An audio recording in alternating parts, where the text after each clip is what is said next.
Hello, mayong adlaw karon nga Martes. So dito naman tayo sa ating tinatrabuhang Agribet.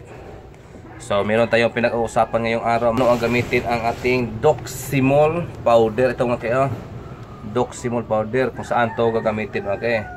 Sa hindi pa tayo magsimula pahin dito sa ating Doximol powder mga kayo, intro muna tayo mga kayo ha. Let's go. Mga kay, dito po tayo sa YouTube channel. Paki-subscribe naman at paki-click sa naman sa ating notification bell para updated po kayo sa ating ina-upload na video araw-araw mga kay.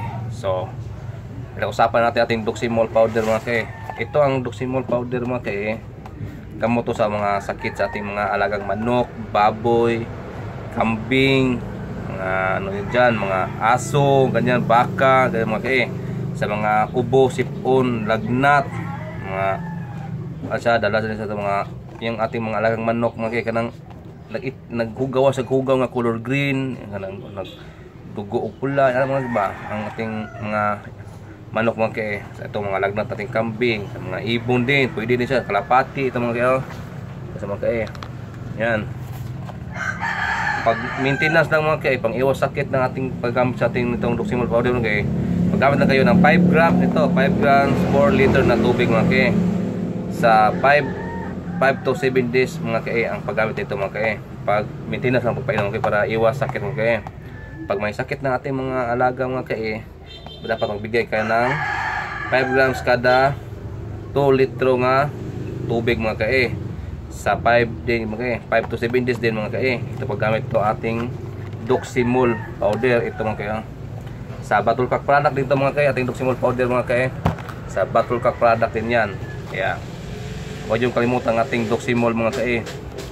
Katapat to siya sa mga Amproxetil, Primoxil powder, yung Sulfur QR, at saka yung iba dyan mga kay, yung mga Doxilac powder.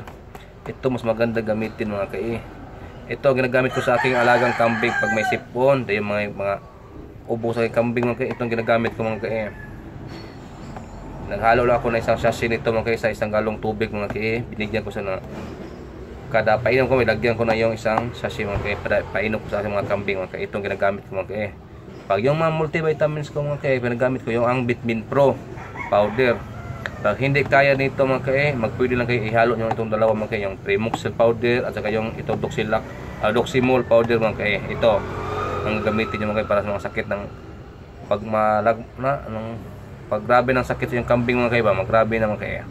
Pwede nyo i-mix itong dalawa mga kay, yung Primoxil powder at saka yung itong Doximol. Same na sa dosis mga kay. Meron doon siyang vitamins mga kay na vitamin B1, vitamin B2, vitamin B6 mga kay. Ito mga kay ating Doximol powder. Dala vitamins po ito siya mga kay. Kagadahan dito mga kay, mabango po siya mga kay. Parang orange ang bango niya nito mga kay. Itong Doximol. Yan, lakas uminom ng ating mga alaga nito mga kay. Oh, ito mga pwede sa baboy, baka, kambing, mga kalapati, yung ibon, di ba?